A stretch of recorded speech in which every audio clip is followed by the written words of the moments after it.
ایواره و بخیر بینرین پانوراما چارپل مدیا ایشب ام برنامه کی و مجاره کی گرم لبوارانه ام هیوی دیکن دیسا هون لما گودار بکن و بپرسو و ببنیه خواه برنامه ما دولمنتر بکن برم بشتارن هیجا ایشف به تایبتون زانن چند روز بره 2 هفته بره چند پارتین روجلاتی کردستانه به هورا به پیمانه کی چه کربون یکی چه کربون که جیه شانازیه بو که 5 پارتین کردستانی لوی هاتبون با هور جبو پیش روژا ولات ما روجلات کردستانه پیمانه کی درست کرن جبوی پیمانی مخواستم برنامه کی چکن پشتوی افبیره های 6 روژه های داویه که شر ایران اسرائیل و امریکا به ایران را دست بکر او هی مجاره گرمتر کر نه سحب میوان من هنه هر سجی برپرسن پارتین روجلاتینه از جوارا بیجم همه جسری دا بیجم بخیراتم برز شمال پیران اندام ناوندیا پارتی آزادیا کردستانه یا روجلات بخیر هاتی هر وها عادل الیاسی اندام ناوندیا کوملا چپه ای جناب تجی بخیر بین و هر وقت دارا ناطق اساس من میوان من سلیم زنجیری بو که اوجین اندام ناوندی ای پارتیا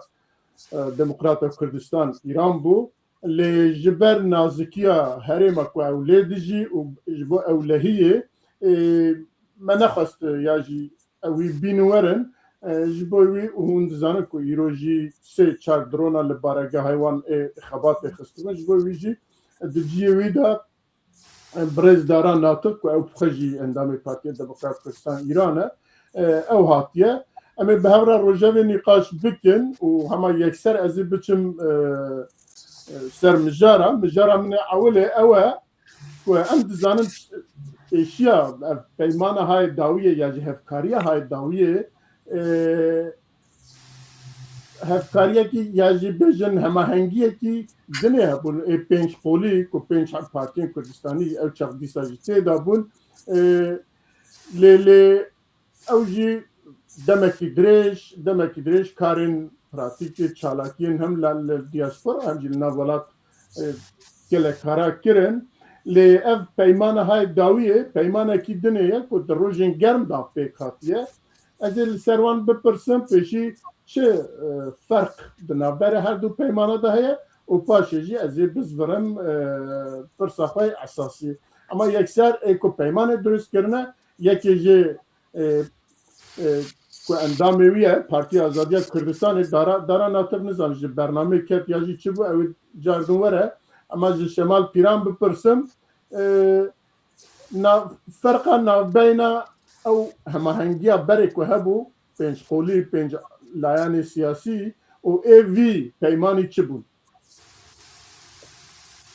سلاو ریز بو جناب هروها بو بینری چارپل مدیا ڕاستیەکەی ئەگەر باش تێگەیشت بێتم ناوەندی هاوکاری هەبوو پێشتر گەرەوە تایبەت بە قۆناغێکی تر بوو و بەو شێوەی ئێستا کە لە ڕاستیدا بەو شێوەی ئێستا کە ئەو هاوپەیمانیەتێ دروست بوو لەو ئاستە بڵین لە ناوەرۆک لە ناڤەرۆک یعنی لە ڕووی کار و چالاکی و تەنانەت استراتیژی سیاسیەوە بەو شکڵە نەبوو لە قۆناغی خۆیدا ئەو باش بوو بەڵام ئێستا ئەو هاوپەیمانیەتی کە چێ بووە لە نێوان 6 لایەنی ڕۆژهەڵاتی کوردستان تا ڕادەیەکی باش چۆتە ناو وردەکاری هەفکاری نێوان هێز و لایەنن سیاسی ڕۆژهەڵاتی کوردستان و جگە لەوەی کە بڵین استراتیژی سیاسیان ئامانجی وی هەفپەیمانی دیارە یعنی تۆزێکی پیچێکی چۆتە ناو وردەکاری ئەو هەوپەیمانیە چۆن بێت و ئەو هەوپەیمانیە لە قۆناغی ئێستادا گەلێک گرینگە بۆ گەلیمە لە ڕۆژهەڵاتی کوردستان. یعنی ئەوە وەڵامدانەوە بوو بەرسف بوو بە داخوازی گەلیمە لە ڕۆژهەڵاتی کوردستان و هەلومەرجی ئێستا یعنی دۆخی ئێستا بە تایبەتی کە لە ئێران لە بڵین دوای 7 ئۆکتۆبرەوە کە ڕاستیدا بارودۆخی ڕۆژهەڵاتی ناوەڕاستی گۆڕی ئەو چێبوون یان پێکهاتنی هەفکاری لە نێوان هێزن سیاسی ڕۆژهەڵاتی کوردستان بوو بە زەرورەتێکی سیاسی و عینەن زەرورەتێکی نەتەوەیی و مێژوویی و ئەم بکەین کە ئەم هەوپەیمانیە بتوانێت یعنی ئیشی خۆی استراتیژی خۆی جێبەجێ بکات و ببێتە ناوەندێک بۆ بەرژەوەندی بۆ پاراستنی بەرژەوەندی کوردی نەتەوەیمە لە ڕۆژهەڵاتی کوردستان. بەڵێ گەلێکی سپاس دارا دیارە ئەوکی کات جاردن ئەوێ وەرە لێ ئەس بخوا ئەزێ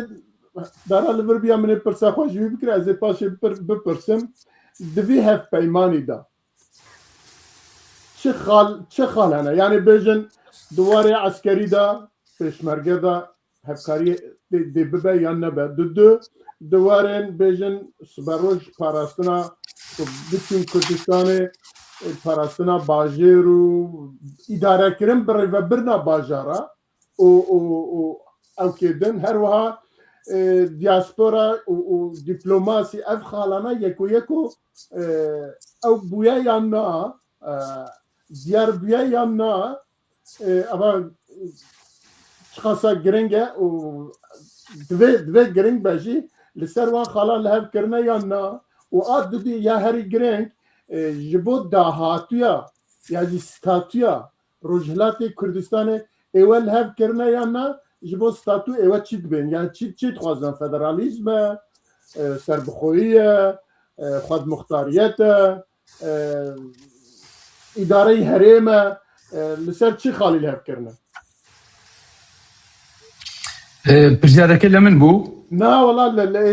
êwe paşê tu ji ber ku êwe endamê êwe di nav ew wî danînin nexê lewê ew danîna li ber ewa pirsiyar ji bo Şamîla paşê ez ê bêm bo êwe zor baş ez ê bipirsim belê ئەزانی هەڤاڵ میرزا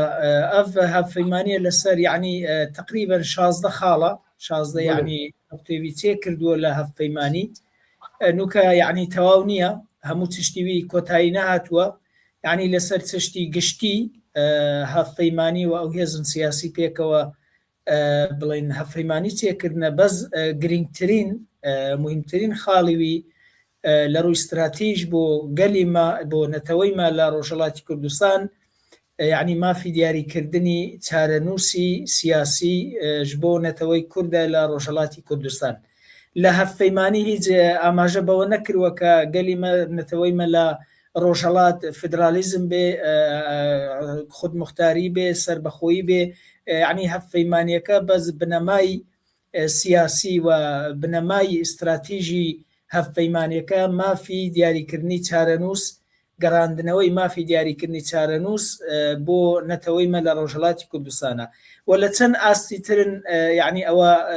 باس کراوە لە ئاستی دیپلۆماسی هاوبەش کە گەلێک گرینگە بۆ نەتەوەیمە لە ڕۆژهەڵات دیپلۆماسی هاوبەش لەگەڵ وڵاتانین دەرەوەی وڵات لەگەڵ تەنانەت ئۆپۆزیسیۆنی ئێران و ئەو کارەکتەرانەی کە ئەڤڕۆ لە گۆڕەپانی سیاسی کاریگەرن لەسەر پرسی گەلیمە لە ڕۆژهەڵات لەسەر هێزی پێشمەرگە باس کراوە یعنی بە وردی نییە بەس هێزی پێشمەرگە ڕێکخستنی هێزی پێشمەرگە لەبەر یەک سوپا یەک فەرماندەی ئەوەش یەک لە خاڵەکانەکە لە هەفپەیمانی گرنگی پێدراوە و باسی یعنی دواڕۆژی ئێران وەکو وڵاتێکی دموکراتیک وڵاتێکی سێکۆلار و وڵاتێکە مافی هەموو نەتەوەی جیاجیا لەوێ ڕەچاو بکرێ و بێتە دی یعنی هەفپەیمانێکە هەموو ئیشی خۆی چێ نەکردووە گرنگترین خاڵی هەفپەیمانی ئەوەی کە چێ بووە بەس وردەکاری هەفپەیمانین و کەژ ئەوان لە گفتوگۆن لە ڕاوێژ و قسەکردنن بۆ ئەوەی کە بە باشترین شێوە بتوانن چوارچێوە و یعنی بڵین کاری هەفپەیمانی کۆتایی پێبێنن. بله کاک دارە تو هاتی بخێر هاتی جارێکی دن دەنگم تێتە gelek spas û rica dikim biborînin ji ber ku cî min neabû ez problemî ne Brez Şamil divê ême li ser çarenûsî Rojhilatê Kurdistan ew kirine lê katîk meriv dibe wextê ku meriv dibêje çarenûs di nav çarenûsê de gelek tişt heye federalî jî çarenûs e serxwebûn jî çarenûs e otonom jî çarenûs e xwedmuxtariyet jî û bêjin bes ew kê birêvebirina herêmê jî çarenûs e êca divî hevpeymanê de wextê ku gotiye mafê çarenûsî gelê Kurd eva çawa helê dibe hinekî ez zanim ku hinekî li van rêxistinê ku di nav vî peymanî dane hinek ji wan federalî dixwaze hinek ji wan dibêje bes Îrana demokratîk bes dibêje Îrana demokratîk û hinek ji wan jî belkî tiştê din dibêjin lê eva çawa hel dibe yanî wextê ku dîplomasî jî bikin dê biçin ba xelkê çi bêje bêje em mafê çarenûs dixwazin başa ew dîplomat dê jêra nebêje bêje tamam çarenûs ama çi çarenûs Bêşik bêguman ya ku divê qonava herî girî ev hevpeyman dê çawa viya serrast bike ya jî çawa bixe rê çawa bersiva vî tiştî bide sibê roj girîngtirîn ew tiştên ku vê carê ew hewpîmanetî li ser çîbû bi bawera min divê qonava pir hestiyar ya dîrokî ku em dibînin rewşa herêmê û rewşa Îran û Kurdistan ber bi guhertinên herî kûr û bingehîn vediçe ya herî giring ew yekgrêzî û yekhelwîstiya ku gelê me de Rojhilatê Kurdistanê di çarpaçê Kurdistanê de yanî intizar ji bêjim hêz û partiyên siyasî yên Rojhilatê Kurdistanê hebû ya giring ew ku vê gavê divê qonaxê û divê zirûfa pir hestyar ya ku menteqe û Îran tê de derbas dibe ew yekgrêzî û ew yekhelwîstî di nava hêz û partiyên siyasî yên Rojhilata Kurdistanê çêbûye û ew xala herî giring bû ku bi salan bû gelê me bi taybetî li ser vê Kurd bû û terkîz dikir ya din û yê ew yek çawan were çareserkirin bi bawera min bi wan guftulûkên ku dibînî di nava hêz û partiyên siyasî divê hewpîmanetiyê de heye ez bawerim ew tişte nezdê de yanî nabe zêde bêjme te problemekî herî mezin ji ber ku ya ku eyane hemû ew partiyên ku di vê çarçovê de xebat dikin û têkoşîn dikin û yekgrêzî û yekhelwîstiya wan heye li ser vê yekê mikurin ku di vîya de Îrana dahatî ya paş herifîna rejima Komara Islamî her sîstemek ku tu hikûmeta navendî de were serkar dibe û bi taybetî di destûra bingehîn ya vî welatî de dibe mafê diyarîkirina çarenûs ya gelê Kurd û hemû gelên bindesiyê Îranê li vir bi diyarîkirî were çareserkirin û gelek tişt hene di darêştina destûr di piştî herifîna Cumhuriya Komara Islamî û bi taybetî parleman ku vê demê teşkîl dibe yê li ser wan tiştana sax bibin û ez bawerim divê yekgrêzî û vê helwîstiya ku vê gavê çi wî bi taybetî mikurbûna herî zêde ya wan hêz û partiyên siyasî li ser Îranekî demokratîk û Îranekî federal ku tu vir de demokrasî zamina parastina vê sîstemê û li aynî demê de yanî اعترافkirin bi hebûn û mafê tev gelên Îranê û bi taybetî gelê Kurd di çarçûba destûrekî demokratîk û federal renge ew bikare bibe çareserekî yanî bêjme te bingehîn bû çareserkirina tev wan kêşa û ew hêviyên ku Kurd dixwaze lê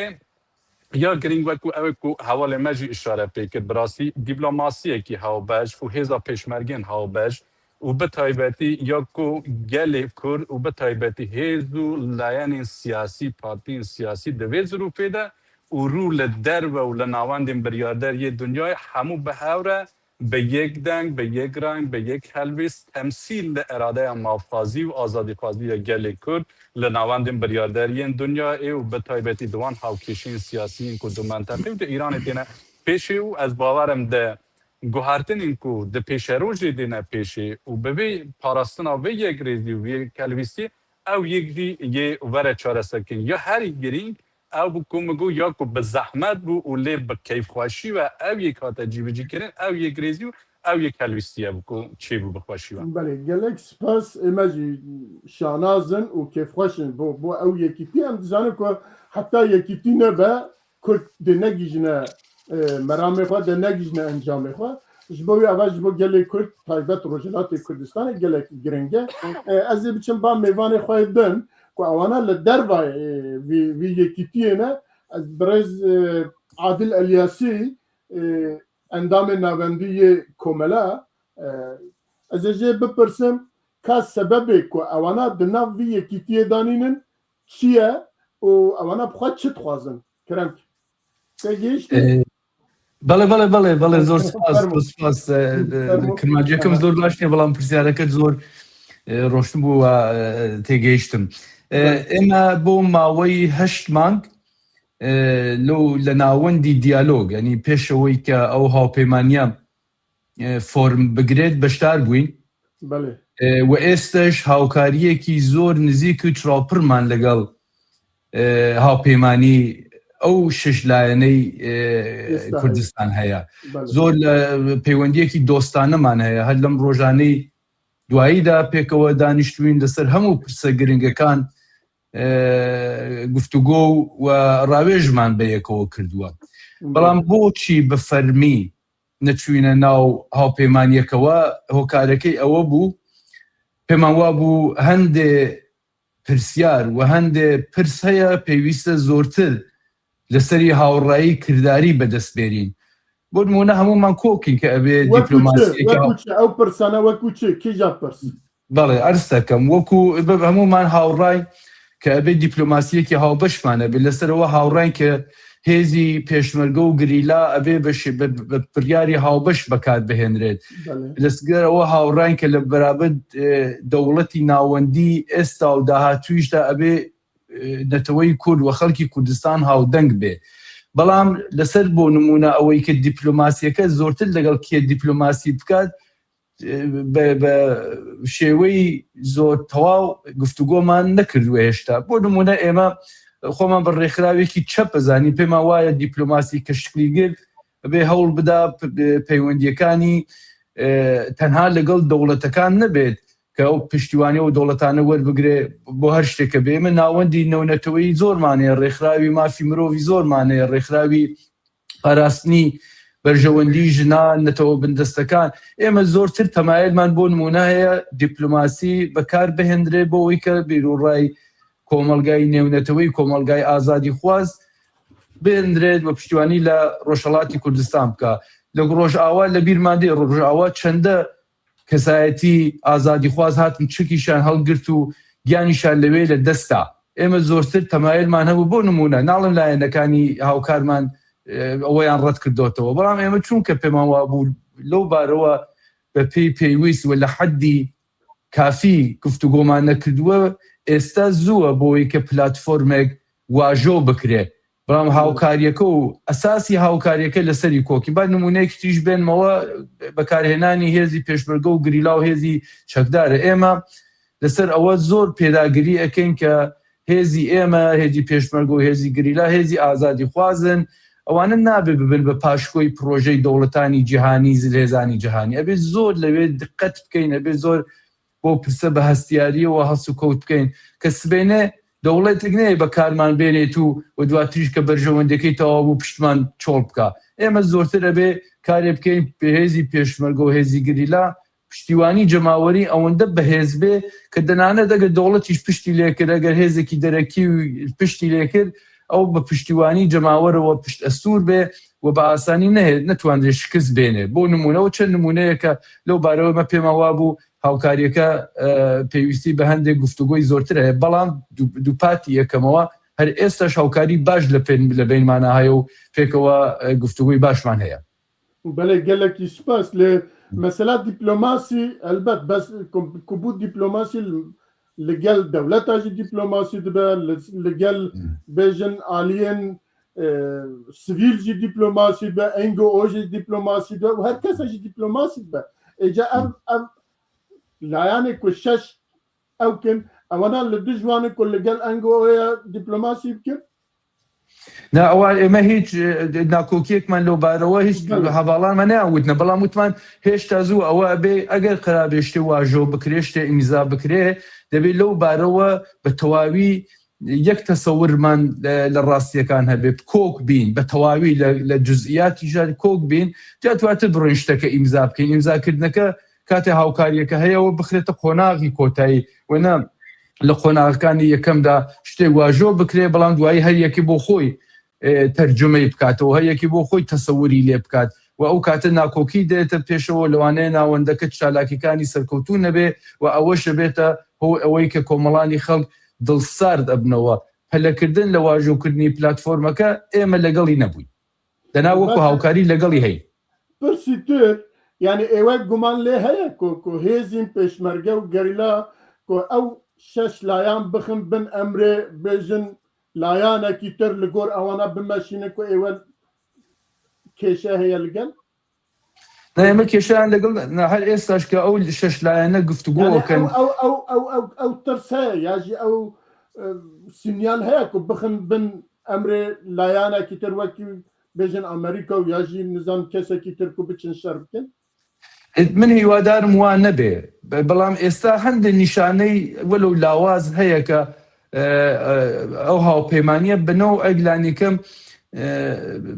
بۆ شێوەی کە ئێمە هەڵوێستمان گرتووە کە نابین بە پیادە نظامی دەوڵەتی ئیسرائیل یا ئامریکا نامانەوێ بە وەکو پرۆژەی ئەوان بۆ نمونە هێزی پێشمەرگە بەکاربێنین بەو دقەتەوە و بەو تاکیدەوە کە ئێمە هەمانە لە هەواڵان و هاوکارانمان لە هاوپەیمانی نەمان بیستووە هیوادارن بیبیستین کە ئێمەی کورد بە گریلا و بە پێشمەرگە و بە ئێمەی چەپ و بە هەواڵانی تریشمانەوە هەمومان بڵێن ئێمە سەربەخۆیی بزوتنەوەی کوردستان لامان زۆر گرنگە ئەتوانین هاوکاری بکەین ئەتوانی هاوئاهەنگی بکەین توانی گفتوگۆ لەم گەڵم دەوڵەت و ئەو دەوڵەت بکەین بەڵام سەربەخۆیی بزوتنەوەی کوردستان گەلێک گرنگە و نابێ بەوە یاری بکرێ بڵێ حتا ئێستا لە مێژووی ڕۆژهەلاتی کوردستان پێشمەرگە لە گۆر بێژن بەرژەوەندیان دەوڵەتێکی دن یاژی بەرژەوەندیان لایانێکی دن کارکردن حتا ئێستا لە ڕۆژهەلات تاو شوێنێ من بزان نەخێ من تا ئێستا نەمدیوە تا ماوەی سەرەتای بزوتنەوەی ڕۆژهەڵات کۆمەڵە و حزبی دموکرات دوو حزبی سەرەکی ئەو ناوچە بوون بە تایبەت لە هەشتاکانە لەوێ ئێمە هەردوو لامان پەیوەندیمان لەگەڵ دەوڵەتی عێراق هەبوو دەوڵەتی باسی عێراق و ئێمە یارمەتیمان لێ وەرگرتون هەردوو لامان و لەوێش بارەگامان هەبوو لەژێر دەسەڵاتی حکوومەتی باسا بەڵام هەردوو لاشمان هیچ کات سەربەخۆیی بزوتنەوەی کوردستانی ڕۆژهەڵات و سەربەخۆیی ڕێکخراوەکەی خۆمان نەکردە قوربانی ئەو پەیوەندیە بگرە بۆ نمونە کۆمەڵە گەلێک لە ئەندامانی خۆی بە بۆمبارانی شیمیایی حکوومەتی بەحس لەسەر دەدەستا چونکە یارمەتی ئەو کاتە یەکێتی نیشتمانی و هەواڵانمان لە باشوورە کرد بۆ سەربەخۆیی خۆمانە ڕاگرت بەڵام ئەوە دەڕۆ ڕابردووە ئێمە ئەمانەوەی لە داهاتووشدا هەروە ئەوە گارانتی بکرێەوە ئێمە هیچ کات نەبینە بەشێک لە پرۆژەی دەوڵەتان عەرزم کردی ئێمە ئەتوانین گفتوگۆ بکەین هاوکاری بکەین هەبووانە لەگەڵ دەوڵەتان بکەین ئەوە بڤەن نییە بەڵام سەربەخۆکەی خۆمان نابێت لە دەست بدەین بەڵێ گەلێک سپاس من تێم بە برێز شامل پیران برێز شامل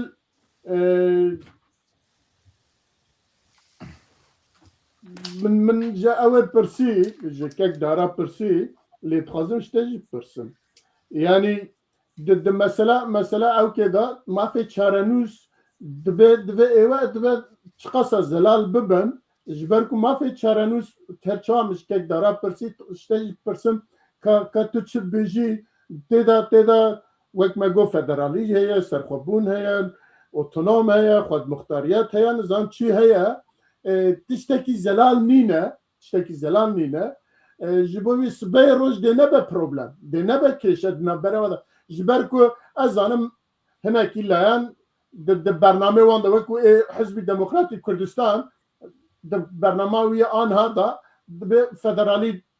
herîkên federalî dibêje êwen bawekî din pejekê dibe xwe nizanim çi ye Îranî demokrat dê deva çawa hel bibe yani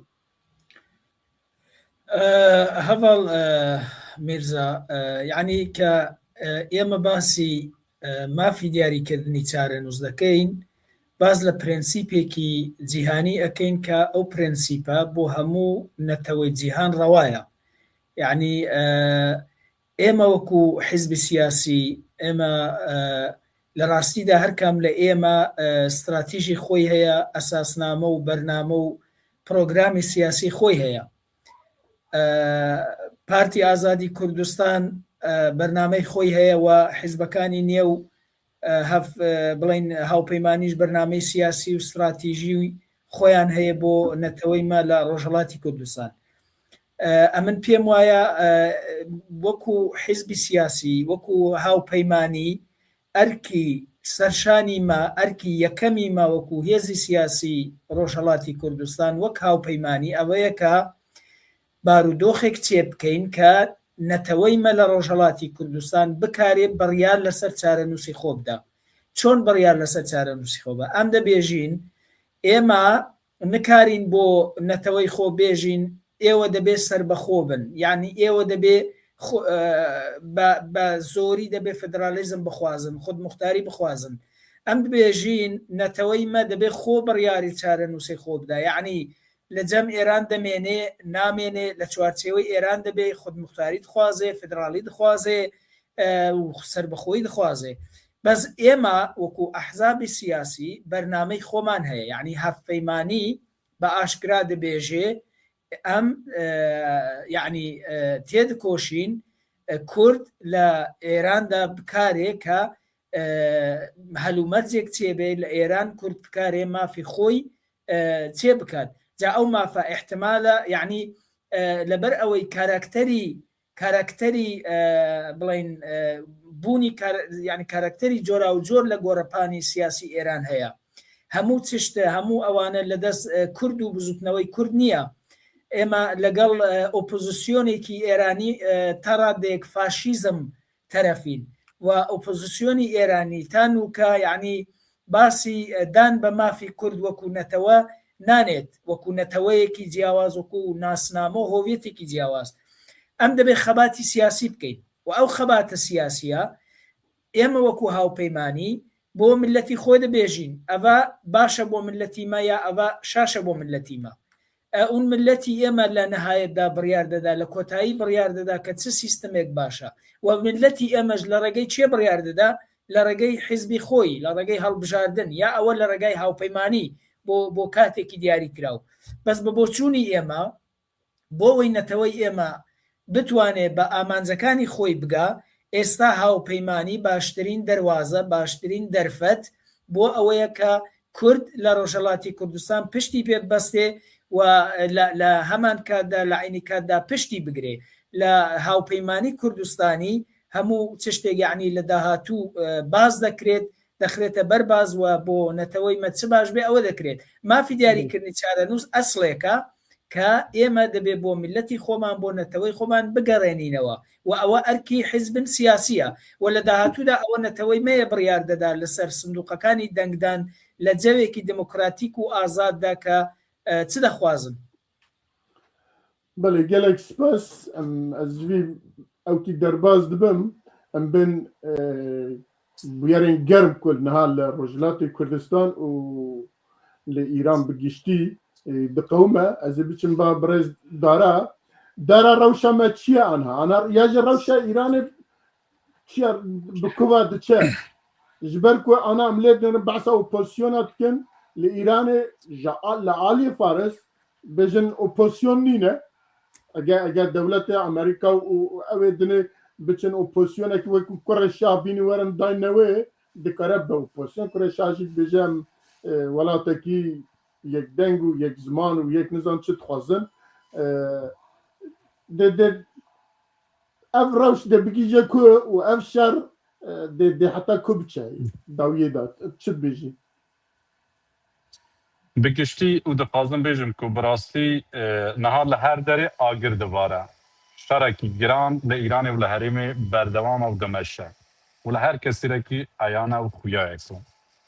یا گرینگ اوه که ایدی رژیم کمار اسلامی هیدی لتمن خواهی داویه نزیک دبا و بربه حرفی نویده چه جیهان بگشتی و آمریکا و اسرائیل به تایبەتی وەکو هاوپەیمان دەوێت دەرحەقیدا بریارە خوددانە کو ئیدی رژیمێک وەک رژیما کۆمارە ئیسلامی کو بە ساڵانە بوویە جێ مەترسی و تهدید لەسەر ئەولەهیە هەرێمێ و جیهانێ ئیدی ئەو ناوە بمینە ئەو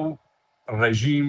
و ئیرانێکی خودیچەکن ئەتومی و موشکن باڵستیک ناخوازن ئەو رژیمێکی ناخوازن کو بە بەردەوامی تێلیاوی دە هەمووان شەڕ و پەوچۆنێک و دو منتەقی و دو دنیای و دە وڵاتên derdor de he êdî ew ê rejimê naxwazin. Rejîmek ku saportên sereke yê grupên tundre û terorîst ew ê yekê naxwazin. Ku wa bû tu dibînî di wan çend rojê derbasbûyî de û di şarê 12 roje û di wan 6-7 rojên derbasbûyî de. Rêberên herî pilebilind yê wên rejîmê efser û fermandên herî pilebilind yên ku bi salan e destê wan di cinayet د شر و د پوچون د منطقه د هبو یک به یک جناو چون رژیم د لاواسترین روش خواهان نهاده درباز ببه چه دوار عسکری و چه دوار دیپلماسی و دوار آبوری و دوار آبلوقین کو جهانی به سروی رژیمه ده رژیمه کو ایدی قدر آوه نهاور خویا و دیاره لیا گرینگه و کو چاوه هر کسی لسروی یکی کو پشتی رژیما کمار اسلامی یه چلی بی و اولاته یه بربکیوه بچه آیا با پوزیسیونه که وکو شا که هر کسی نها چاوی و سروی بی یکی که براستی بدیل رژیما کمار اسلامیه وکو تباز کرد او یه بکار رژیمی یکی بکه از دبیجم نا جبر که رژیما پاشایتیا بری کمار اسلامی خلکی او یک ازمون که او ده سال 57 ده سرحلانه که مازن لهمبر و رژیم پهلوی هاته کرن و او حرفان ده دی خلک جاره که دیگر رژیم که هم دیکتاتور تجربه نکرد گوره گور بگوری شاه رضا پهلوی مدید که ده چند روز در باز بوده چقاس نگران و چقاس مدید که در روشه که پر آلوز ده بو وقتی هاوپیمانی یک وکو هاوپیمانی کردستانی هاته را گهاندنه وی تحمل و چاوی وی بار نگید که وی یک ریزی و یک تلویزیون کردان ببینه هات فرمان جهاد وقت خمینی تسردم که تازه هاتی سرکار فرمان فتوای جهاد به دیجی گلی کرده وی جید نهاده که هیچ تا نگیشتی در صلاتی و نگیشتی اوه که یعنی بریار قرکرنا کردان دا گلی کرد و همو گلی ایرانه که بسالانه دبن سیا رژیم کمار اسلامی ده دینه چوساندنه و دینه قتل عام کننه یه کسی که هان آن سیستمی که ولو بخوازم از باورم نه بدیل ده هندر ایران ده برز داره از لبر تشتکی بینم بیراته 3 ماه 4 ماه بره کره شاه برنه انگلتره کلوی پرورده بکن لوی آماده بکن پشتیوی جاردن آنینه کنفرانسا لمنشنه لألمانیا لوی جی لقلبي أوانا يعني أو هيزن كنها بإيران رشار دكان بأوي وان هاتوي لإيرو جبوي دنجوي داتي أجانا كورشا كسايا كسيش كورشا تنبو بنيرا كيكي مزا بنيرا دپشتی حرفینا رژیم کمار اسلامی ین کدلوی دریتین سرکا دبی تمثیل اراده آزادی خوازی و مافازی گلن همو گلن ایرانی بکن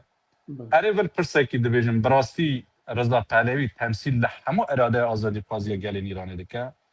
نه آیا خودی پیگه کی جواکی دنو هندوری ایرانی ده نه کرشا هر او کسی که در سال 57 دادم او رژیم حرفی به میلیون هم سری خلقی را شروع تبی ولاتی را کرن و دو در وی ولات سرمایه گذاری کرن و لیور نها به پاره وی گلی اینا نه هندک تیوی و د سوشال مدیا هنده هند تبلیغات فیک جبو مازن کرن کسی که وانکی ببی اوی کو ام وی که دی بگیجن که براسی او مرو و یعنی تو پیگه که جواکی دو هندر ایرانی در تونونه و اساسا خلق وی قبول نکه و تو ازمونه که سیاسی یا ریبری کرن که بکاره تمثیل اراده خلقی بکه چنونه خلق ایرانی نخوازه دیکتاتوره که لسر کار لا ببه و جاردن دیکتاتوره که دیکه بینه سر کار خەرکی نهایی هەندرە ئیرانێ خەرکێکی ئازادی خوازە خەرکێکی هەشیارە خەرکێکی بیرمەندە ئەدی بێژمەتە بە ساڵانە ینی قۆناغ و هەورازنشیبێن و بەتایبەتی جمهوری ئیسلامی دەوام زێدەتر لە 4 دەهەکێندا بازبووی ئەو ظلم و زۆرداریە و بەسەروان دەکردین وان تەحمل کرد و حتا ئیرۆ ئینان مادی تەنێ دوان چەند هەفتین دەربازبووی لە زێدەتر لە 40,000 ئەنسان بەدەستی ڕژیمە جمهوری ئیسلامی هاتن کوشتنێ هاتن شەیدکردنێ و نهاجی پرانی ئەوان دەبن ئەشکەنجە و ئێداماندا ئەوەی دیکە ئایگەل و ئەوانەیە بێن جارێکی دیکە ڕێ بدەن و دیکتاتۆرێکی هەم بێت حکم بەسەر سەریوان بکە پاشەرۆژە ئیرانێ پاشەرۆژێکی دەموکراتیکە پاشەرۆژێکی فەدراڵە پاشەرۆژێک و بەڕاستی هەموو گەلێن ئیرانێ و هەموو ئازادی خوازێ دە ئیرانێدا و بەتایبەتی گەلێ کوردستانێ لەبەر حیسبێ ئەولەهی و ئەمنیەت و بمن خودی ماف و ئازادین خادوی وڵاتیدا gelek spas ez ê bên ba Birêz Adil Elyasî ewana wek komela di vî warî da ji bo pêşeroja Îranê pênc ew şerê 12 rojî ku borî wê sê mehberê û her wa ev êrîşa şerê haye 6 rojî û dahata wî çawa dibînin û dê çi biqewin li hêviya çi ne û ew xwe dikarin çi bikin çi bixwazin ji bo gelê Kurd dengê te nayê زۆر دشوارە بزانی دەقاودەق ئەو شەڕی ئێستا بەکوێگات ئایا ئەبێتە هۆی ئەوەی کە کۆماری ئیسلامی بڕوخێت یا ئەوەی کە بێتە هۆی ئەوەی کە کۆماری ئیسلامی لاواز بێت بۆ نمونە هەندێک لە ناوچەکانی وڵاتی ئێران بەجێ بێڵێت ئێران وڵاتێکی پانوبەرینە دەتوانێت هەمووی کۆنتترۆل بکە لەوانەیە بڕوا هێزەکەی کۆبکاتەوە لە ناوەندی وڵات شارە سەنعەتیەکان و ناوتاران شارە گەورەکان و ئەو ناوچە پەراوێزەکان لەوانە کوردستان بەجێ بێڵێ ئایا وای لێدێ ئەوەش نازانین بەڵام ئەوەی کە پێویستە ئێمە وەکو حزب و ڕێکخراوەکانی کوردستان ئەبێ خۆمان بۆ هەموو ئەو ئەگەرانە ئامادە بکەین ئەگەر کۆماری ئیسلامی ڕووخا ئەبێ دەست بەجێ بتوانین پێکەوە هاواهەنگ بین کە ئیدارەی کۆمەلگای کوردستان بگرینە دەست و کۆمەڵانی خەڵک تێیدا بەشدار بن ئەوە یەکی لەو خاڵانەیە ئێمە زۆر تاکیدمان هەیە کە کۆمەلگای حزبی ئەبێ هەبێ بەڵام دەسەڵاتی حزبیمان ناوێ ئێمە پێمان خۆشە کۆمەڵانی خەڵک لە هەموو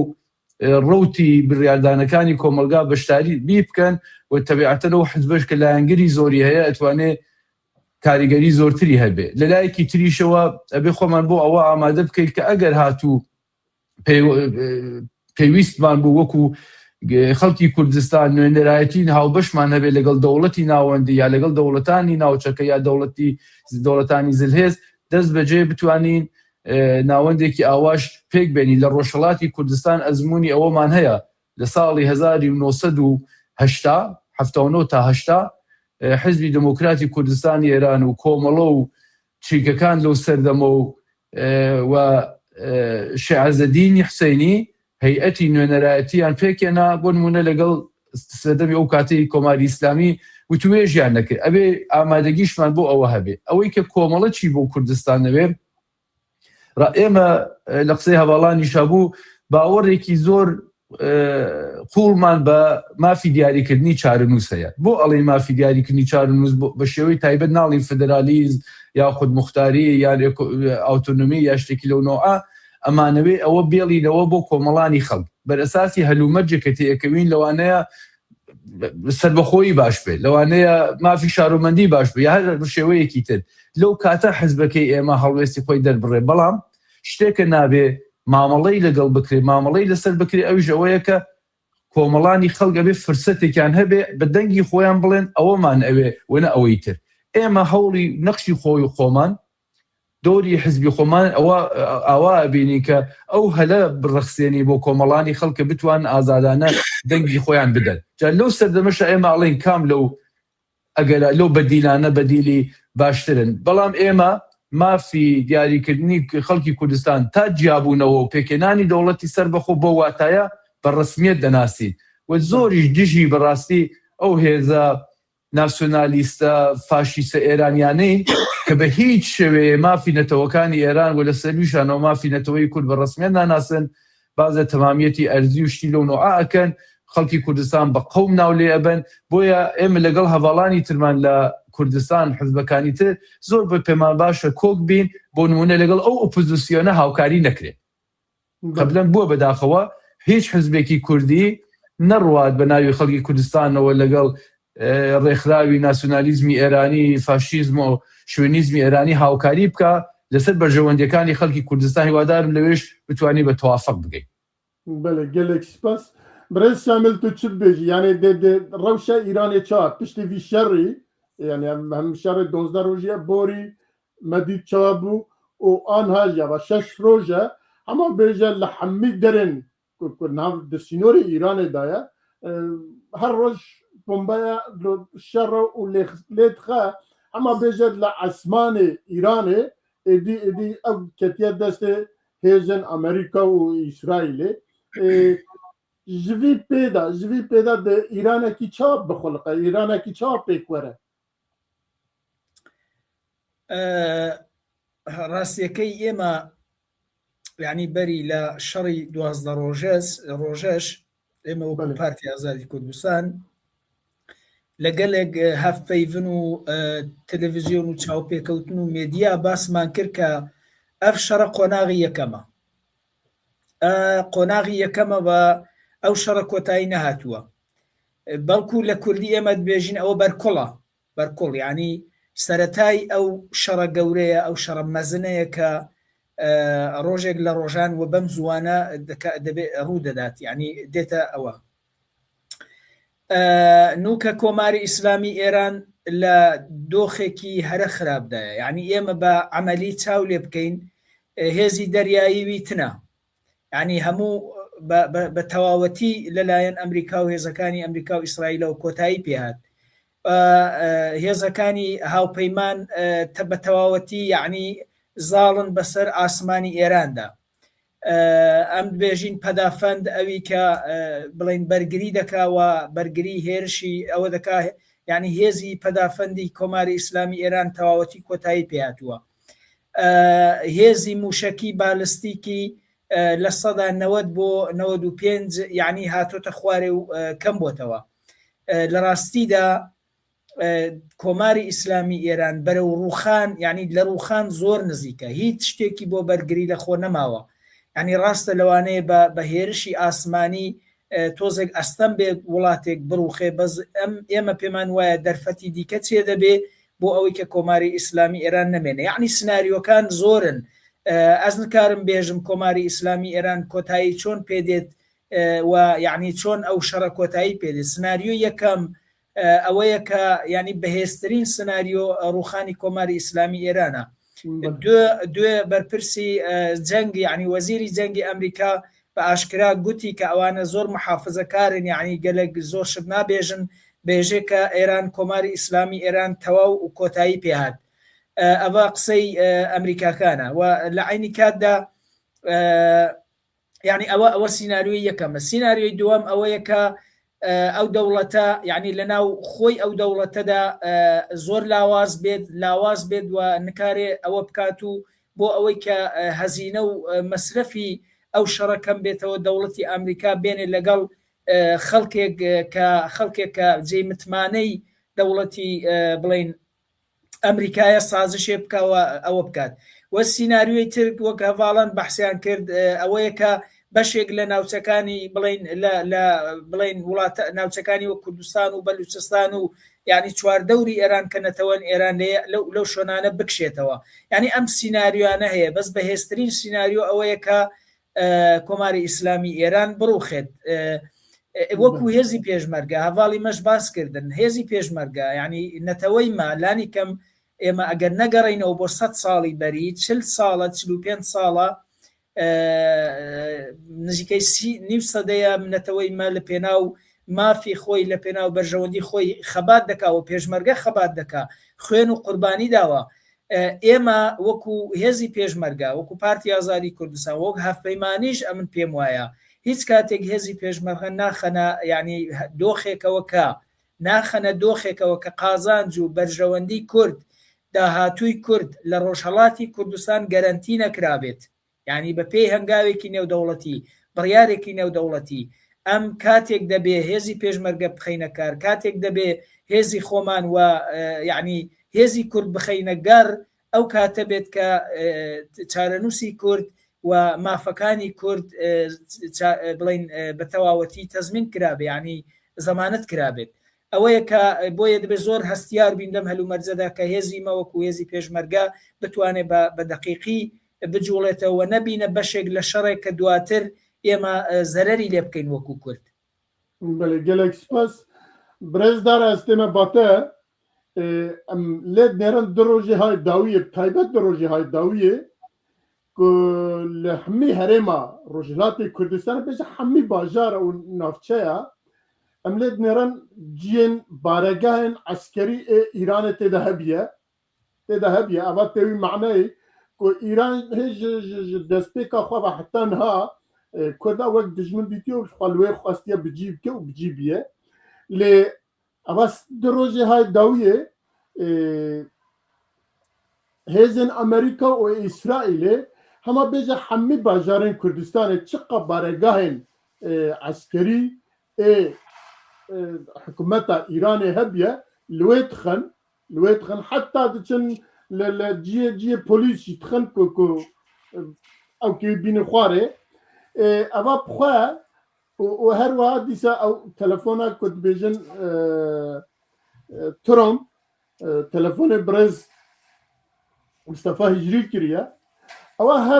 her du guman tînin ya jî tînin ew kê devê hinek kesa ya jî tînin hinek ku rê li şîrova vedikin ku dibêjin evan ha rê xweş dikin, ew astengiyên li pêşiya rêya pêşmerge radikin û wisa hazir dikin ku pêşmerge ji hema ji wê ve biçe bikeve nav ji Rojhilatê Kurdistanê ve ji wê biçe bi alî dinê ve ku li wê ji bo xwe ew kekî bigire. Tu ji bo wî çi dibêjî? Bele hevek hûn dizanin ku rejima Komarê Îslamî her li destpêkê were heya niha her tim bi çawekî emniyetî berxwedaya Kurdistanê û bi berdewamî Kurdistan milîtarîze kiriye û hukmekî eskerî bi ser Kurdistanê de sepandiye û berdewam Kurd û Rojhilatê Kurdistanê bi çawekî dijmin mêrze kiriye û li hemû netewên din zêdetir gelê Kurd bi hukmê wê yê kir ku hemişe meydan û çepera azadîxwaziyê bûye li hember hemû dagîrkerên Kurdistanê û bi taybetî hikûmeta nawandiya Tehranê bi berdewamî mixabin ketiye bin gef û hêriş û zulm û zordariya dagîrkeran û yek ji wan Cumhuriya İslamiya Îranê.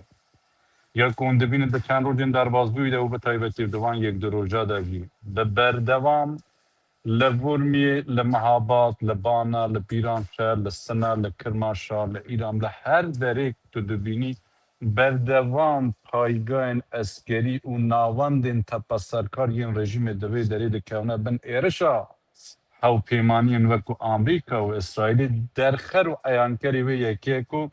evana çi qas ji hêza azadîxwazî û ji eradeya mafxwaziya gelê Kurd li Rojhilatê Kurdistanê ditirsin û tirsa wan heye. Tu baweriya te vê yekê hebe çi qas Komara Îslamî tirsa wê ji hêzek weku Amerîka û İsraîlê heye, ew qas û bikire zêdetir jî tirsa wê ji vê hewpêmanetiya bi taybetî û yekrêzî û yekhelwîstiya ku niha di nava Kurdan de çêbûyî bi taybetî di nava hêz û partiyên siyasî de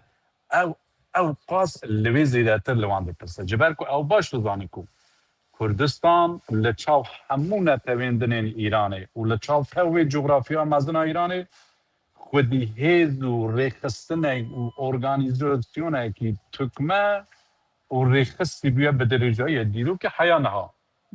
Kurdistan meydana mübarizê û meydana azadîxwaziyê bûye, hêz û partiyên siyasî serbarê wê yekê ku berdewam kevtine ber rehêla hêriş û top û topbaran û teror û girtin û kuştin, lê eradeya wan ya azadîxwazî wek eradeyekî şûrişgirî qahîn li hember wê rejîmê de rawestane û li meydanê de bûne bereva jî wan hêz û aliyên dîke heyayê sertaserî ji ku medîd çarenûs û qedera wan gîştekî derê. و بەڕاستی gelek Kurd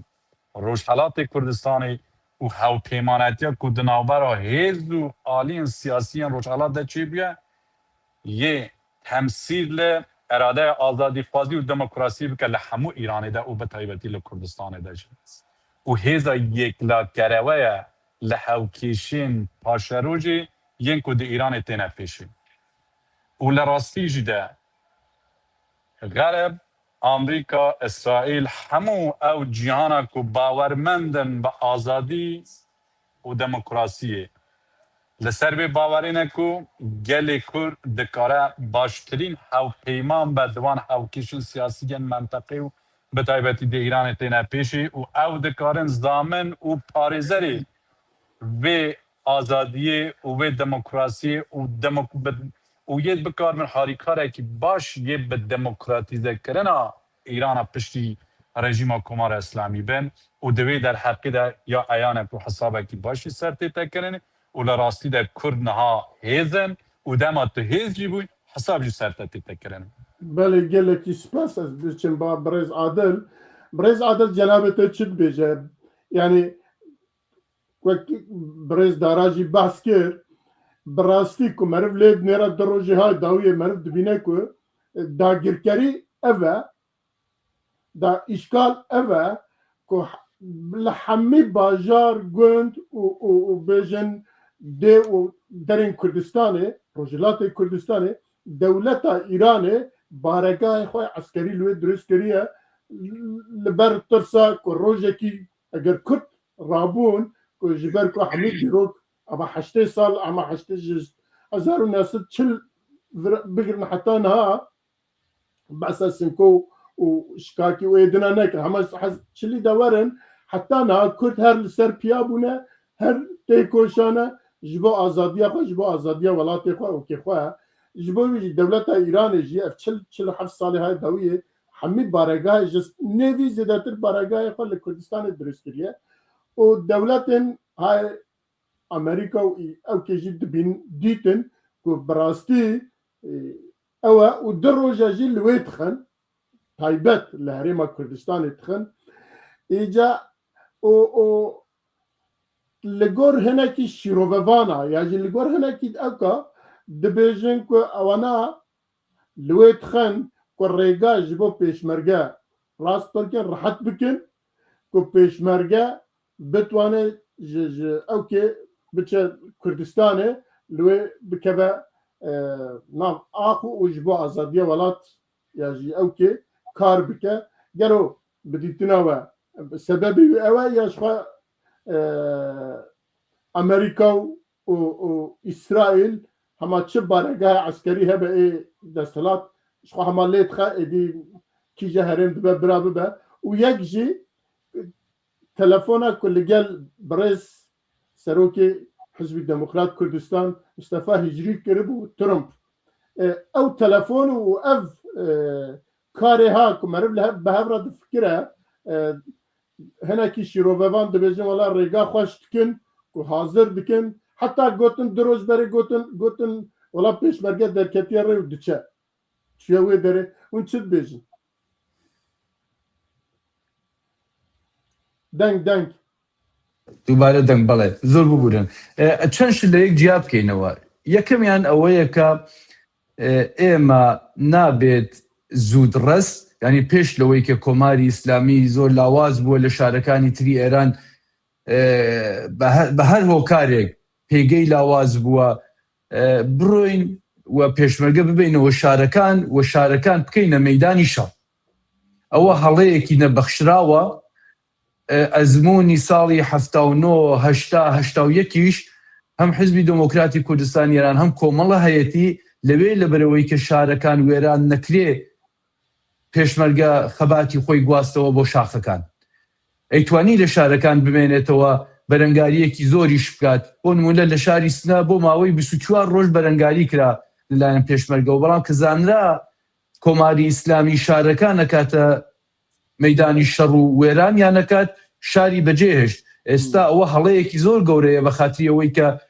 ئیسرائیل و ئەمریکا دێن چەند ناوەندی سەربازی چەند پادگان و شوێنی پۆلیس و ئەوانە لێدەن ئێمە پێمان وابێ بە 500,000 یا 2,000 یا هەر چەند پێشمەرگەەوە ئەڕۆینەوە بە کلاشنکۆفەوە خۆچێکی قورسمان پێ نییە و شارەکانی ڕۆژهەڵاتی کوردستان بکەینە شوێنی موشکەکانی کۆماری ئیسلامی. چوونەوەی پێشمەرگە و حیزبە سیاسیەکان ئەبێ کاتێک بێ کە کۆماری ئیسلامی ئەوەندە لاواز بوو بێ کە نەیکاتە بیان و قەتڵ و عام لە ڕۆژهەڵاتی کوردستان وەڕێبخا. جا ئێستا من هیوادارمەوە لە سەرنجامی نوعی ڕاپەڕینی جەماوەریەوە بێ کۆمەڵانی خەڵک لە ڕۆژهەڵاتی کوردستان پێشتر ئەو تواناییان لە خۆیان نیشانداوە کە ڕاپەڕن و تەنانەت بتوانن کۆمەڵگای خۆ بەدەستەوە بگرێن و ئەگەریش بێت لە ناوەند کۆماری ئیسلامی هاوکات لاواز بێت و نەتوانێت هێرشی شارەکانی کوردستان بگرێتە ژێر موشکباران و وێرانیان بکات ئەو مۆزوعەتی هەیە حزبەکانیش بڕۆنەوە و یارمەتی دەربن بۆی کە کۆمەلگای کوردستان پارێزراو بێ. بەڵام ئێستا ئەو هەلومەرجە نییە. لە لایەکی تریشەوە ئەوەن دووپاتی یەکەمەوە لە قسە یەکەمەکانمە ئێمە ئەگە هاتوو حزبە سیاسیەکان بڕیاری چوونەوە و ناردنەوەی هێزی پێشمەرگەماندا یان نەماندا ئەبێت لەسەر ئەساسی بەرژەوەندی خەڵکی کوردستان بێ بەرەساسی سیاستێکی سربەخۆ بێت نەگەوەی کە ترامپ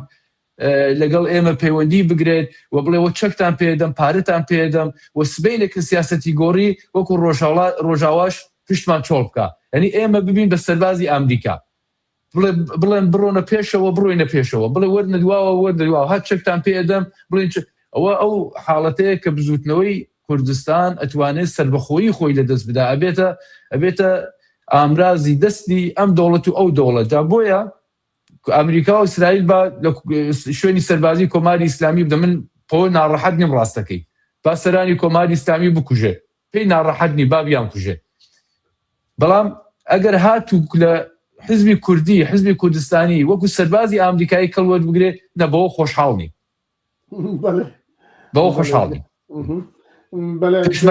پێشمەرگە ئەوەش بڵێن پێشمەرگە سەروەری و گەورەی و خۆشەویستی خۆی بە خاتریەوەی کە سربەخۆی فکری هەیە ینی سیاسیە پێش لەوەی کە چەکدار بێ ئەوە نابێ ئەو سربەخۆی سیاسیە خۆی بسپێرێ بە هیچ کەسێ. پێشمەرگە وە گریلا پێشەوەی کە بە چەکەکەیەوە بناسرێ بە بیری ئەناسرێ بە ئازادەخوازیەوە ئەناسرێ بەوە ئەناسرەوە ئەگەر ئێستا بیکەن فقط بە کەسێک کە شەڕی باشەکات بۆ ئەم دەوڵەت و بۆ ئەو دەوڵەت ئەوەم زۆر بێخراپە پێم وایە ناوبانگی پێشمەرگە خراپەکە. بەڵێ دڵنیا بە حتا نا پێشمەرگە سربەخۆی خۆ تەسلیمی هیچ کەسێکی نەکرێ لە ئەم ژڤر پێیواژی تەسلیمی کەسی ناکە ئەز و سات بێژم و سات بینم ئەستێن با برێز شامیل تو چ بێژیش ji bo vê ewkê bine her du heval jî ewkê xwe gotin birastî dara baş ew kir detay jî çû bi ser ve eva dikare bibe ku sebebekî ku pêşmerge derkeve hema wisa biçewê û bibe hedefa ewkê pasdarên Îranê û dewleta Îranê û carekî din توشی قتلیام و تشتی وسا ببه و هیچ تشتێک جی بدەست نەخە. هەواڵی من ڕاستیەکەی ئەو شەڕی کە چێ بووە حەقیقەتێکە کە دەرفەتێکە بۆ نەتەوەی کورد. پێمان خۆش بێ و پێمان ناخۆش بێ بەداخەوە لە شەڕدا میلەتیمە نەتەوەیمە دەرفەتی بۆ چێ ئەبێ کە بتوانێت تا یعنی نەفەسێک کێشێ هەناسەیەک کێشێت وەک ئەوەی کە پێشتر چ لە باشووری کوردستان هەبووە و چ لە ڕۆژاوای کوردستان چ لە دوای شەڕی یەکەمی جیهانی لە دوای شەڕی دووهەمی جیهانی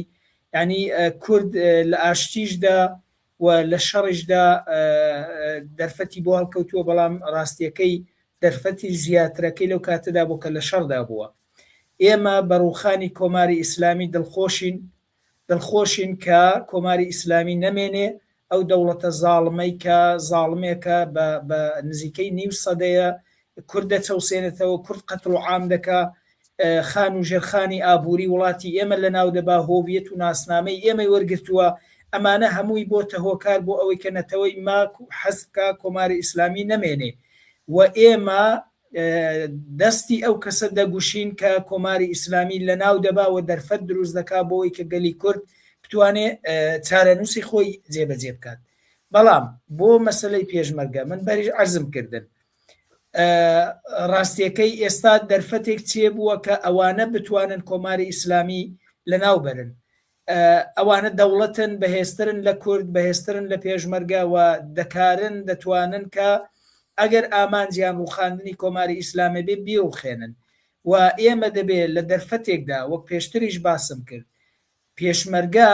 یعنی لە ڕاستیدا پارێزەری بەرژەوەندەکانی کوردستانە پێشمەرگە دەبێت کاتێک بچێتە ناو شەڕێکەوە کە قازانجەکانی و دەستکەوتەکانی بۆ نەتەوەی کورد بێت و لە ئەساسدا نەبێتە بەشێک لە سیاسەتی دەوڵەتان کە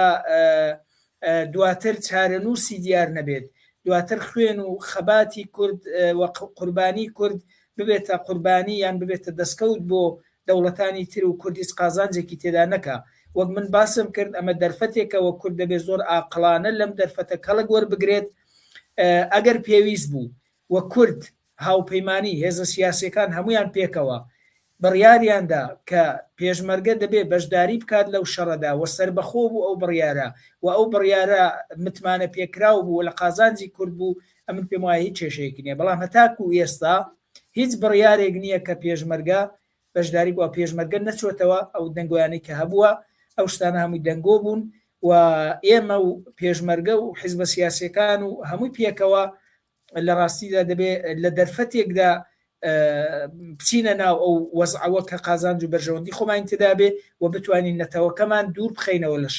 شەڕ و ئاژاوە لە کوردستان دروست نەکەین نەبینە هۆکاری ئەوەی کە ڕۆڵەکانی نەتەوەکەمان بکوژرێن وڵاتەکەمان کاول بێت و دەبێ ئەو شتە بکەین کە لە ڕاستیدا لە قازانجی ئێمەیە بەڵێ gelek spas cardin tên ba birêzdara li Îranê li dervay Kurd û Belûç opozisyon êsta heye ya tune ye eger hebe peywendiyê we çawan e eger tune be dem opozisyonê çawa peyda bikin بگشتی از دکارم بیجم جدال روشحالات کردستانی که خودی اپوزیسیون و ارگانیزاسیونه که ریخستی و تکمه لبلوچستان به هر ببی آوایی که اند بیجن دبینی که هیزم بلوچ و فالن در بازویده به تایبتی لگل شر و پوچونان لگل داگیر کنی و که کمار اسلامی بربرو بونه و اولی خودی ریخستنه که بجمد توکمنه دوی او که دوام چند روز در بازوی دهم شاهد هند چالاکیان جبون جو آلیوان حوالان و جو آلیه که دیکش و او هیز اپوزیسیون سرتاسرینه به تایبتی کل در و ایولاد هم دبینن خودی چالاکی و خودی تیفوشانه که هری که با آوائه که هن لوان خودی هیز و پیگین جماورینه هن لوان جیوه که بجمت کره شای بری که هم دبینیم با آوه که برفرار رکلام و تبلیغ آندکن در واقع در خود هیچ پیگه که جماوری اندر او تمثیل جیل اراده و برخودان ملت ایران بگشتی ناکن دوی در عقید از دکارم بجم یعنی بگشتی اپوزیسیون هنه به تایبتی دناو نسبین دنین ایرانی داوی جهیل آذریان جهیل ترکمنان جهیل بلوچان دناو خود فارسان دا جهن هیزو آلین سیاسی به تایبتی ده کنگره فدرال دا که لور یا ملیت ایران فدرال که لور قبات و تیکوشین هنه او پیمانتی اکوان به هیزو آلین کردستانی دا جهنه تنسیقی مبوان دا هنه و پیوندی مبوان دا هنه بگشتی جدا جوی او پیمانتی که تدبینی لروش حالات کردستان چی بیه براستی ما حوجهی بویه که هاو پیواندیه و هاوالبندیه که امدنا و هیز و اپوزیسیون دنین ایرانی چه آذری چه فارس چه بلوچ چه عرب چه ترکمن دنا و ملت دن گلک هیز و سازین دنین سر بقوانه هیز و آلین بجمت چالگوان مدنی روزنامه‌وان کسایتی خودی باندور دوی جوا که لازمه که او هاوالبندی و هاو پیمانتی دنا بروندش که ببک و ام بکارن همون به هوره تفصیل سیستمکی دموکراتیک تفصیل سیستمکی آزاد که ورده ما فی همو پیکاتین ایران بگشتو یک جوان کرد من در روشحالات کردستان ورده دابین کرنه ام همو به هوره بکارن ایران اکی دموکراتیک و لواقع ده که تمثیل اراده توفیقاتین وی ولاتی بکه آوا بکن بله gelek spas مثلا دیپلماسیه دام لکناوی جشتا پرسنش برکو هدی از بداوی بکن برنامه مثلا دیپلماسیه دا از آنم که حزب دموکرات کردستان برکو پیوندی مزیده بوانرا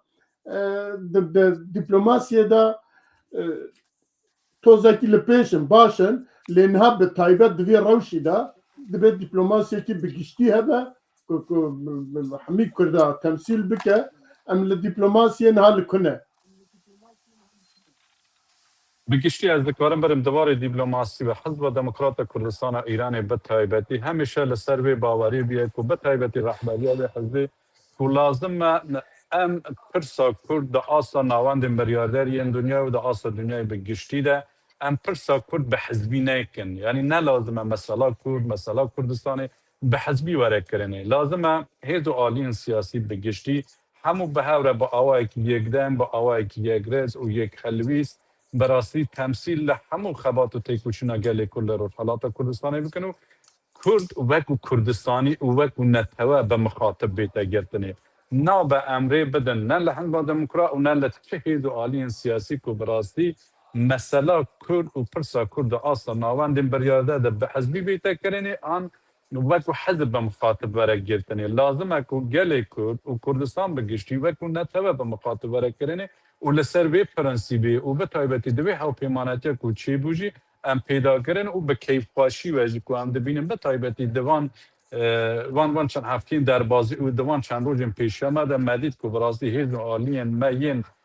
کردستانی کو براستی جه شانازیه و جه افتخاریه و لازم امزیدات پیداگیری لسر به یکی کو چوام به یک کلویس و به یک دیپلماسی هاوبش هم دبینن نها و لور شون دهی به تایبتی لناوان دن بریارداری درکه و او دیپلماسی سر شقام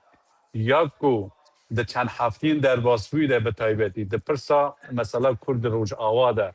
ده روج حالات و ده بشن دنیا کردستانی مدید که او یک رنگی او یک دنگی و یا کجیره ده بریجن دیپلماسی سر شقام چاوان با آوائه که گشتی یعنی رنگ وده ده دنیا و لسد بریارا زلحیدن جهانش تأثیر خودانا به باور من در روشحالات کردستانی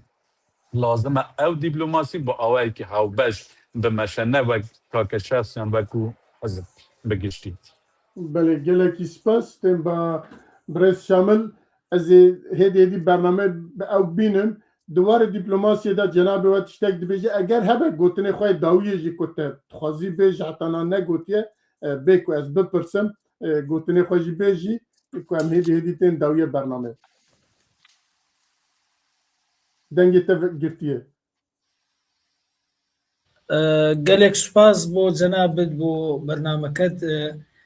ڕاستیەکەی تەنها من یەک بابەتم هەیە لە پەیوەندی لەگەڵ دیپلۆماسیدا تەجروبە نیشانی داوە تەجروبەی هەموو میلەتانی جیهان ئەو کاتێک کە میلەتی کورد یان میلەتێک یەکدەنگە هەموو جیهان بۆ جۆی بۆگرێت لە ڕاستیدا یەکڕێزی نەتەوەکان ناتەبایی نەتەوەکان ڕنگدانەوەی دەبێت دەنگدانەوەی دەبێت لە ئاستی سیاسەت لە جیهاندا و لای دەوڵەتانی دیکەش بۆیە ئێمەی کورد پێویستە یەکڕێز بین یەکدەنگ بین و ئەمە زەرورەتێکە و ئەم پێویستیە تەنها لە چوارچێوەی قسەدا نەبێ بەڵکو لە چوارچێوەی ڕێکخستن و بە شکلی عملی بێ بەخۆشیەوەکە ئێستا ئەو هاوپەیمانیە چێ بۆ هیوادارم ئەو هاوپەیمانیە بەهێزتر بێت و ببێتە جێی پشتیوانی نەتەوەکەمان لە ڕۆژهەڵاتی کوردستان و ببێتە ناوەندێک بۆ گفتوگۆی کورد چ لە ئاستی ئۆپۆزیسیۆنی ئێرانی و ئێرانیەکان وەرە چ ئاستی ناوچەکە و لە ئاستی دەرەوەی وڵاتیش من شتێکی ترم نییە ئەم ڕۆژانێکی خۆشن بۆ نەتەوەی ما ئەمن پێم وایە و پارتی ئازادی کوردستان پێی وایە کە ئەم دەرفەتە زێڕینە کورد نابێت لە دەستی بدات ئەوەی کە ئێستا کورد لە ڕۆژهەڵاتی کوردستان بووە بە بەشێک لە معادلاتی سیاسی ئەوە گەلێک گرینگە بەداخەوە بەهۆی هەلومەرجی سیاسی بەهۆی هەلومەرجی ژێوپۆلیتیکی نەتەوەیمە لە ڕۆژهەڵاتی کوردستان هەرگز بەشێک نەبووە قەت بەشێک نەبووە لە معادلاتی سیاسی لە ناوچەکەدا ئێستا کورد لە ڕۆژهەڵاتی کوردستان حیزبی سیاسی نەتەوەی کورد لە ڕۆژهەڵاتی کوردستان و بزوتنەوەی ڕزگاری خوازی کورد لە ڕۆژهەڵاتی کوردستان بەشێکە لە معادلاتی سیاسی لە ئاستی جیهانیدا ئەڤڕۆ وەزیری دەرەوەی ئەڵمانیا ڕایگەیان کە ئێمە پشتیوانی بە تایبەتی لە کوردی ڕۆژهەڵات دەکەین لەبەر ئەوەی کورد لە ڕۆژهەڵاتی کوردستان لە ڕەژیمی ئێستادا زوڵمی لێکراوە چەساوەتەوە مە پشتیوانیان لەیەکەن وەکوونەتەوەیەک ئەوە شتێکی گرنگە کە هەرگیز ڕووی نەداوە گەلێک سوپاس بۆ جەنابەت بۆ میوانەکانت و هەروەها دووبارە سڵاو ڕێزم هەیە بۆ بینارانی کەناڵەکەت و سوپاسدانەکەم gelek spas emin ha bipirsin kap pirse binaran heye tune paşê jamê bin birêz adil kerem ke cenabê te gotinê xwe dawî û tiştê ku te dixwast bêjî û te negotiye heta ne wana jî bêje من هەرەوە بڵێم لە کۆتایی زۆر سپاس بۆ ئێوە پێشەمو شتێک بۆ گفتوگۆیە ئەوە بڵێم کە کوردستانی ڕۆژهەڵات تا ئێستا ینی پێش ئەو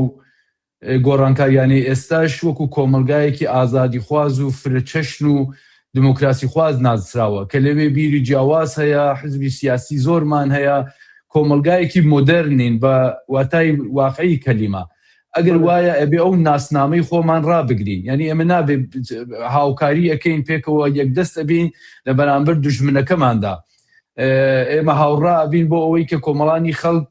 زەرەر نەکەن لەو گۆڕانکاریانەدا بەڵام هاوکات ئەو فرەچەشنی و ڕوانگای جیاواز و دموکراسی و ئەوەی پێ ئەوڵێن تەکەسوری ناو کۆمەلگاوە ناشارینەوە ئەوەیە کە ئێمە جیا ئەکاتەوە لە هەموو ڕۆژهەڵاتی ناوەڕاست لە هەموو ڕۆژهەڵاتی ناوەڕاست کە ناسنامەیی یەکڕەنگی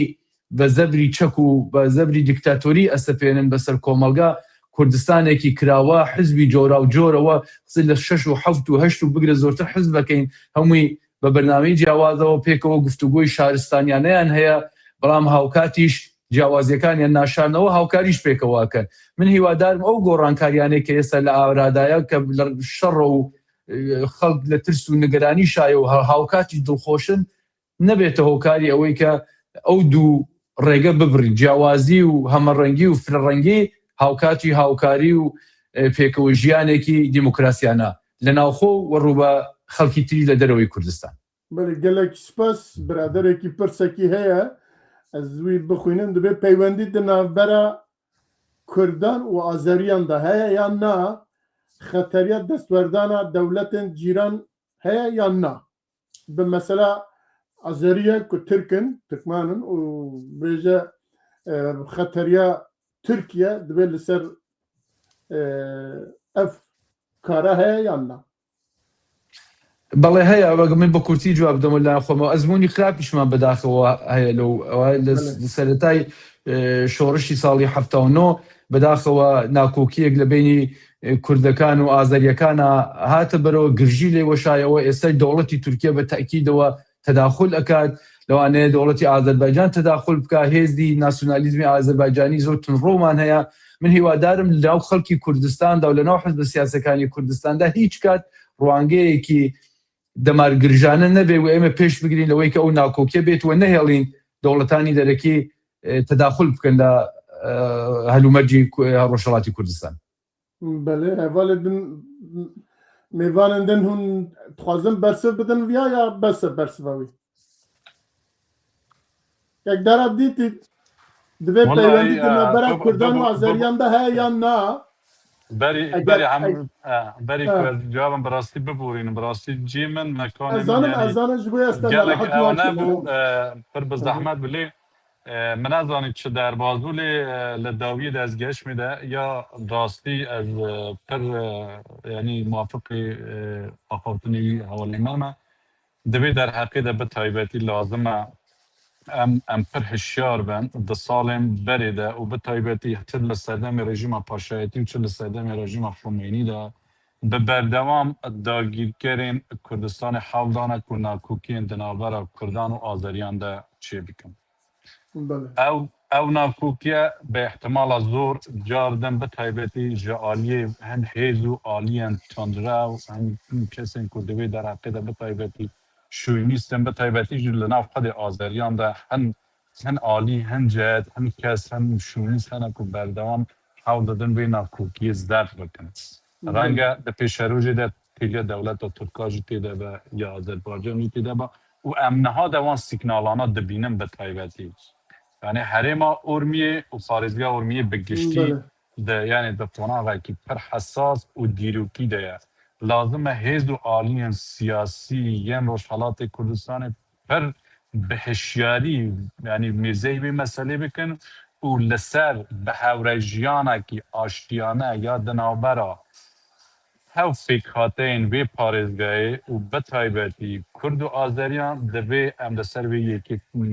terkîzê bikin û bi rastî menha de yani per ihtiyacî bi vê hewpêwendiyê ew hewpêwanetiya ku di navbera hêz û aliyên siyasî yên Rojhilat de çêbe divê ew hewpêwanetiya em di gel Azeriya û di gel pêkhateyên dîkê çê bikin û em rê nedin. Ew natifaqî û nakokiyan û bi salan e dagîrkerên û sîstemên yek bi dîwiyeke hikûmeta navandî hewl bodane em nehêlin ev yekê cardin û di paş herifîna rejima Komara Îslamî ew xewn û xeyalên dijmin û dagîrkeran li vir werne cîvcî kirin. Belê gelekî spas. Ege hebe pirsekî din hevalên rejiyê pirsên din hene yan na? Naspas. Na va pirsaya divê şeş partiya Rojhilatî em yekî hevbeş durustkirin tiştekî pîroz e gelo hingî çiqas partî mane ku tevlî nebûne divê şeş partî hatine bahev li derve kîmaye ya jî çend partiye din hene yan na ez zanim ve komela birêz Adil Elyasî li vir e dibêje me jî peywendiyê me heye em bi hevra didin distînin wekî din ez bawer nakim partiyên rêxistinê Rojhilatî hene ku li derve mane. خۆی ئەو پێنج حیزب ئەو حەوت حیزبە پێکەوە بوون و بڕیاری دروستکردنی بڵین شتێکیاندا بۆ لە ئاستی ڕۆژهەڵاتی کوردستاندا هەر ئەو حەوت حیزبە هەن تا ئێستا احتمالی حیزبی تر هەیە لە دەرەوەی ئەوە بەڵام بەرحاڵ ئەو حەوت حیزبە ئەو هێزانن کە هێزی پێشمەرگیان هەیە و ئەو هێزانن کە ناسراون لە ڕۆژهەڵاتی کوردستان. Belê gelekî spas. Eger hebin pirsek din jî bigirin paşê ji bernamê bigirim. gelek spas min tiştekî tr niye bo spasî cenabtan ekem carekî tir û mandû nebin. Em jî jî gelek spasê we dikim. Spas mandû nebin. Spasê bîneran dikim ku heta niha bi me re bûne ku carekî ji bo ku em bikarbin carekî din jî hev bibînin bihêviya saxî û selametî xweşiyê şeva bimîne xweş û mala we ava. Şawa ji xweş. Xweş.